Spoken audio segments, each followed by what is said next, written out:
Ako si former ka Dionisio Cantomayor. Ay sabihin ko lahat na nangyari noon mula bata hanggang ngayon.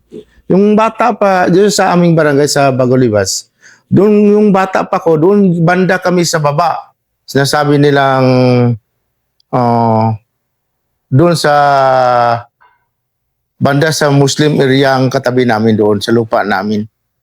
Malayo na sa barangay namin, pero bilang sityo na siya. Yung nag-aaral pa kami noon, mula grade 1, yung mga short namin nasa ulo. Hanggang dumating kami doon sa high ground, maghanap kami ng pwede paliguan bago balik naman yung surpan namin, pumunta ng paralan. Ilang bisis kami noon, yung tatay ko noon, sinatawag nila nung ilaga, yung panahon noon. Yung tatay ko lumalaban yun sa mga rebelde.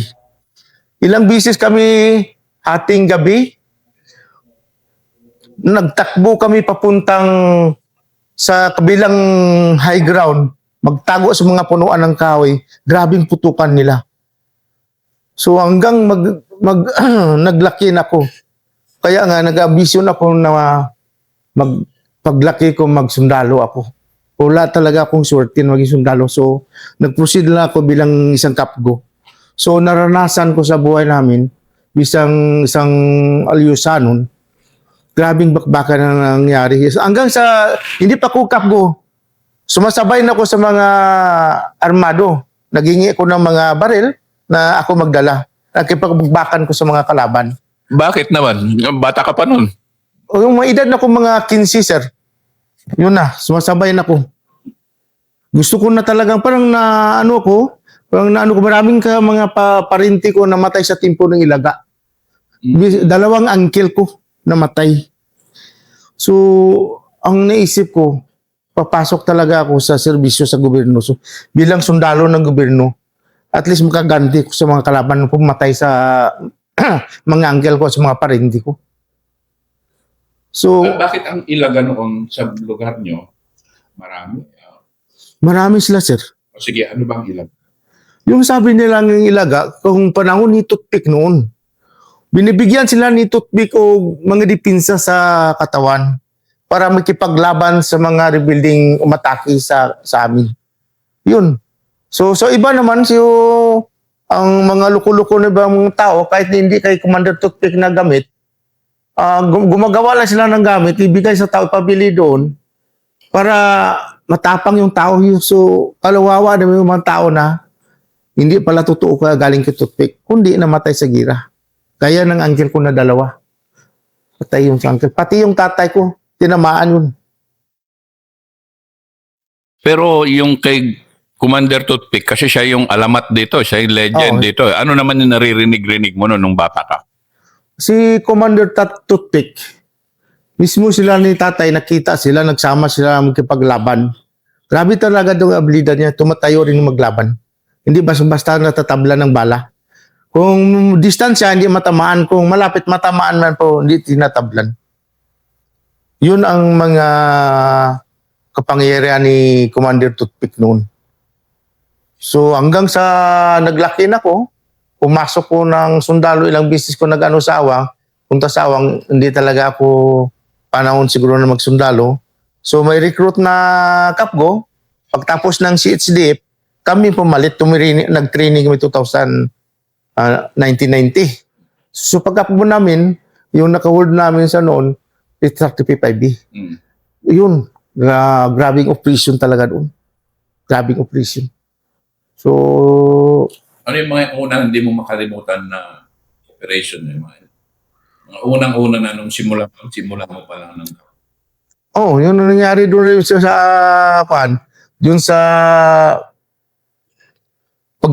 sa Pagangan. Ilang bisis kami hinaras doon. Tapos ilang bisis kami pumasok sa mga area sa mga kalaban, nakipagbakbakan. Pero madali lang, mga 3 oras, 2 oras, atras na yung kalaban. Kapag umumorder ng official namin na yung area, maraming kalaban, pasukin ninyo. So pinapasok namin madaling araw. Kung may tirahin kami ng mga commander, Madaling araw kami magpasok yung gaulan, malakas yung ulan. Yun, napasok namin. Yung mga commander na yung mga taas ng posisyon niya, may maraming ginagawa na di mabuti. Pero bakit ba kayo hinaharas ng hinaharas? Eh, Anong rason? Ito kasi ang rason eh. Mula noon, ang ginagawa ng ang umpisa niya sa lupa. Yung lahat ng lupa sa kanila daw, ipalisin yung mga Christian. Tapos ang sunod, hindi naman umalis ng Christian noong unang panahon, sabi ni tatay, yung mga lupa na tinatrabaho namin, sa maninuno nila ng Muslim, pinalitan lang yung baga kalabaw. 5 hektarya, 1 kalabaw. Pero ang problema, walang nangyari na kasunduan, yung kasulatan. So, yung mga apo ng apo, sabi na may nagsabi sila, yung lupa ni lolo mo, yun sila naman, siyempre may alam na sila. Yun kunin nila. Yun ang umpisa ng gira namin doon.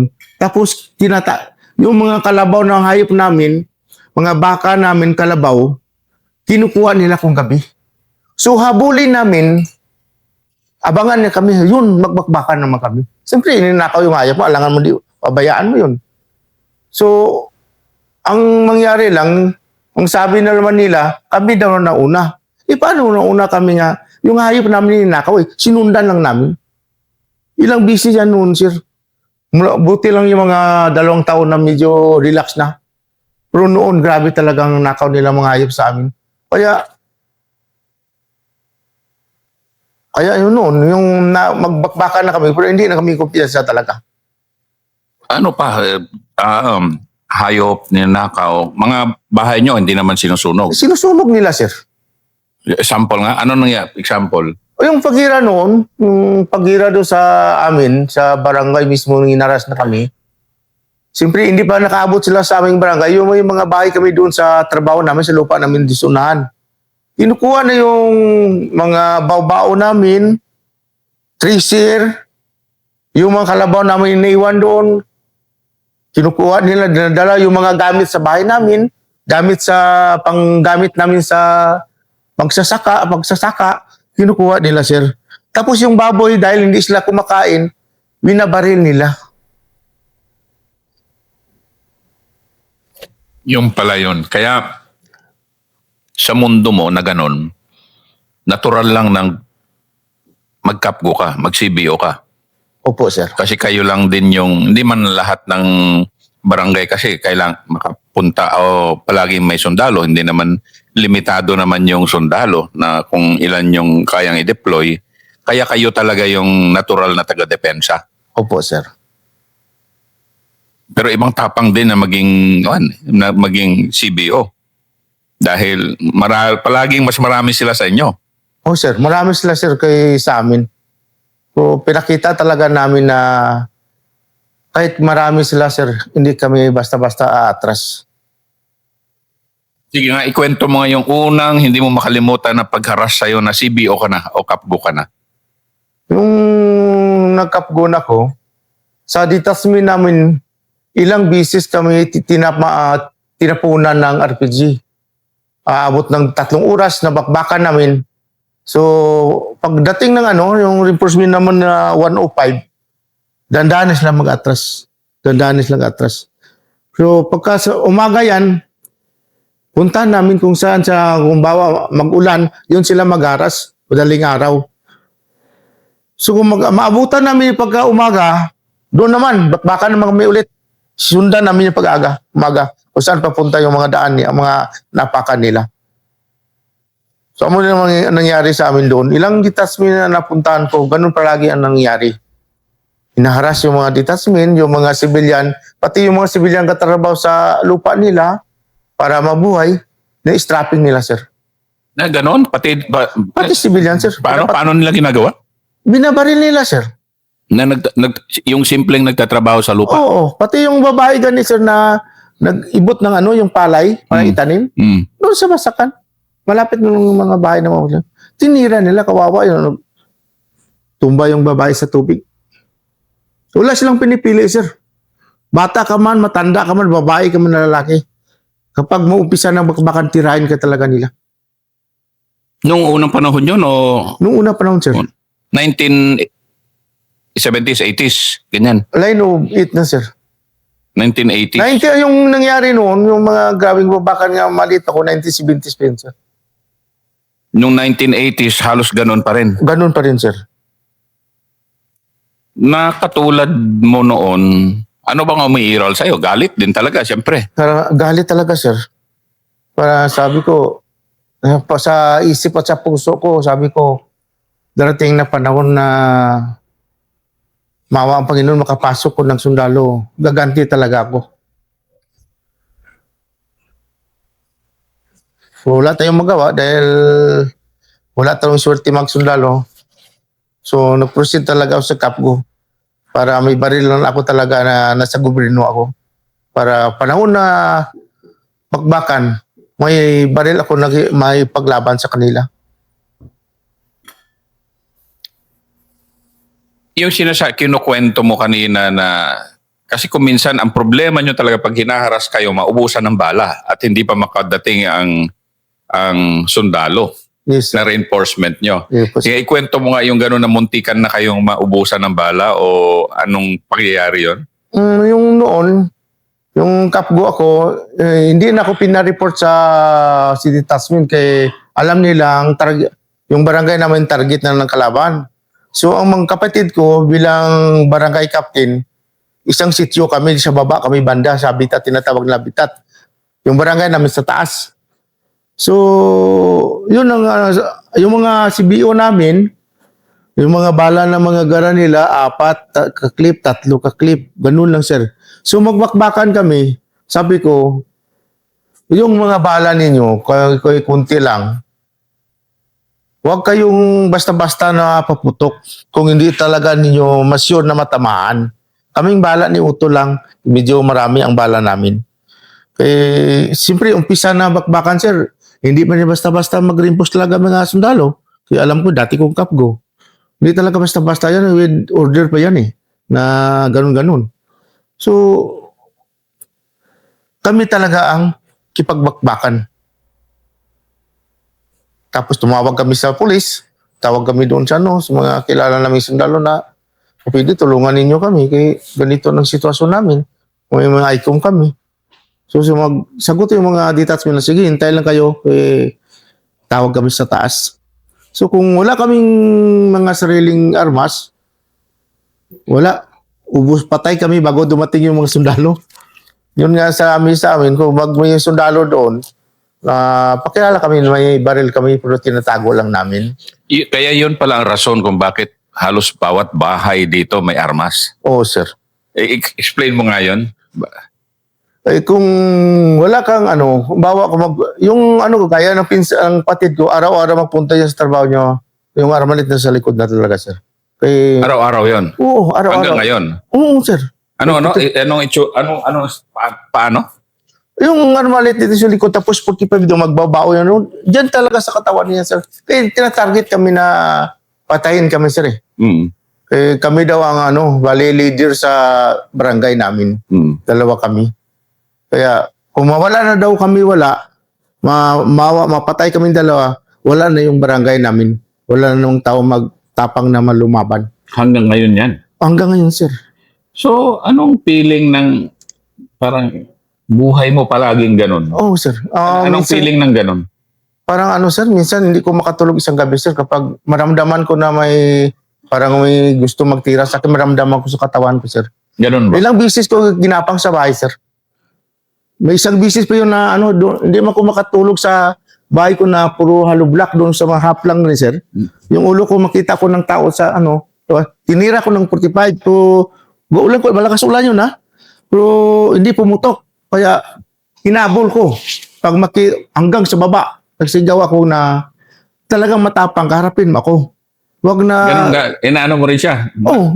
Tinatawagan ko sigaw talaga ako, sir. Itong bisis na ko, 3 bisis na ko inambos dyan. Pero sabi ko, klaruhin lang ninyo, wala naman akong ginagawa na masama.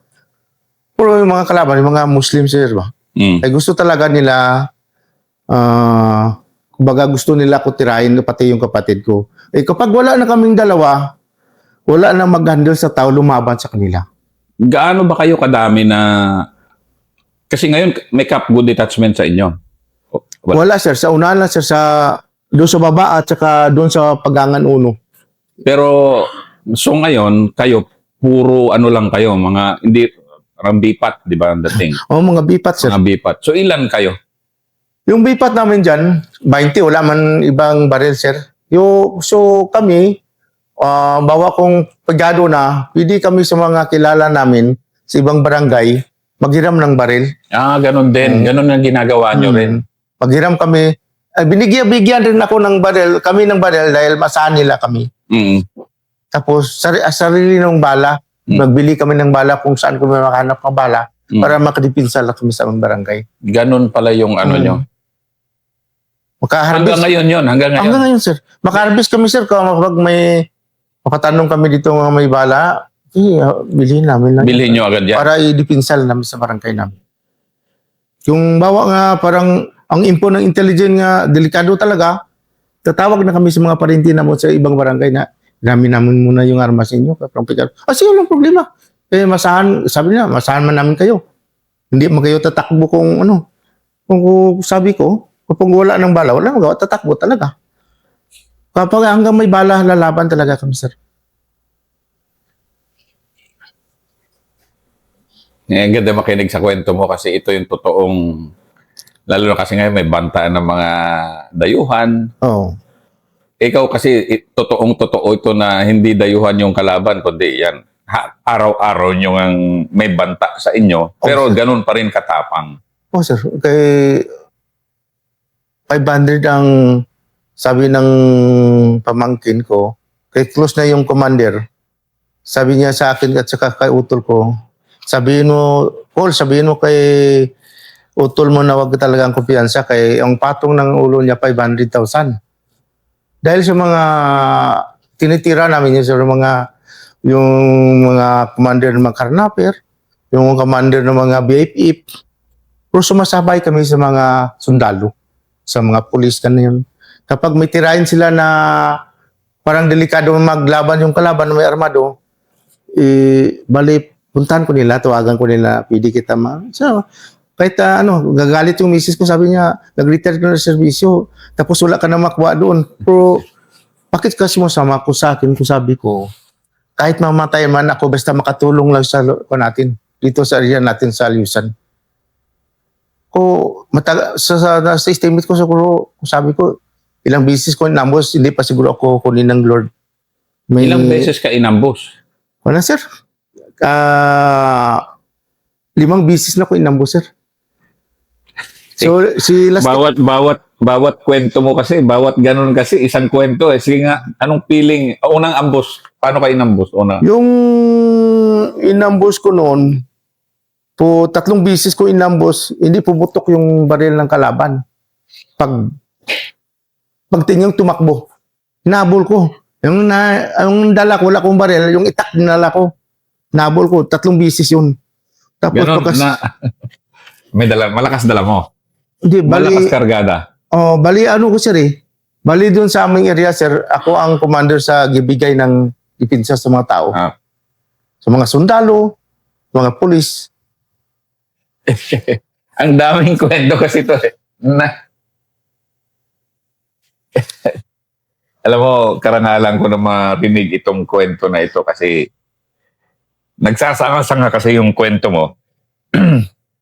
Sinusundan ko yung mga sanga eh. Ngayon, sige, ambus muna tayo. Mamaya yung mga kargada. Pero yung paano ka nag-survive sa 5 ambus muna?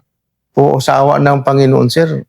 Isa-isahin natin yung ambus mo. Yung unang ambus, lumagitik yung 3 beses yun, sir.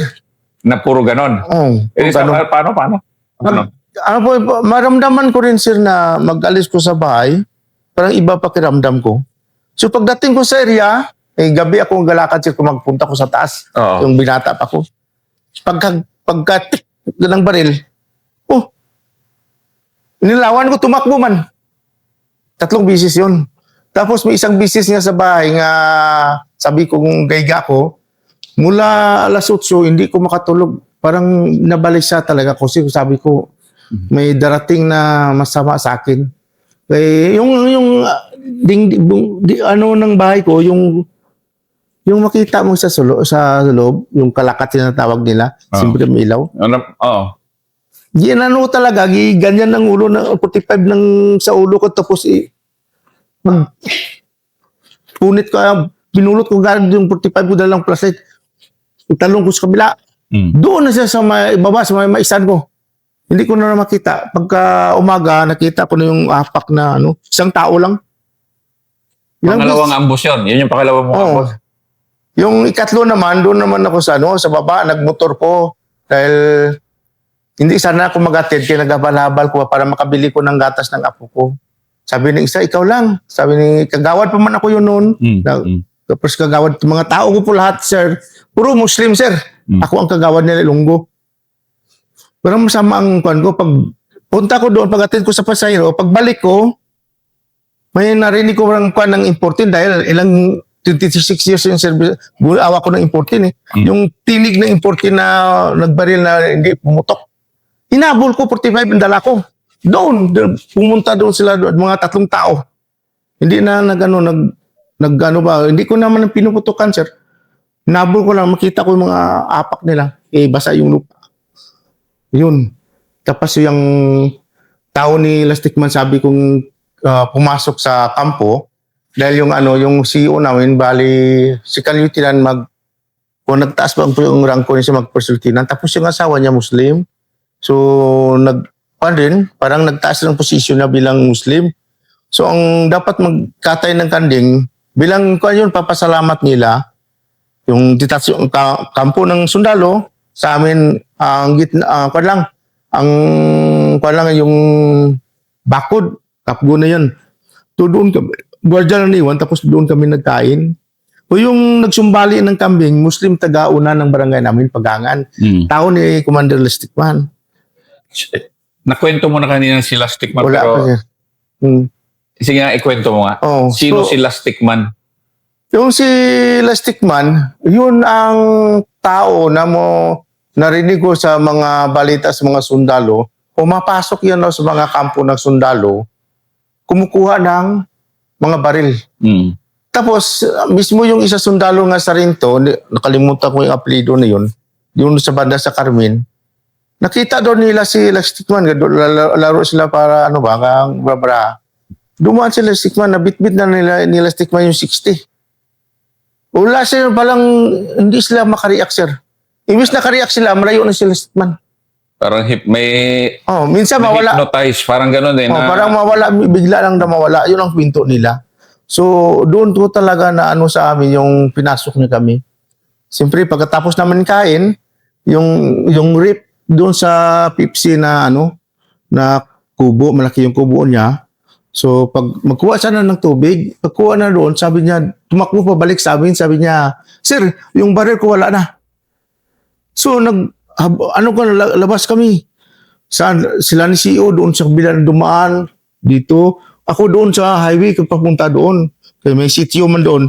Tumawag sabi yung babae sa akin na, Col, sa unahan, Col, may armado ko nakita. Yung pinuntahan ko, 2 kami ng Pepsi, yung isang Pepsi, nakamotor, ako lang naka-importin.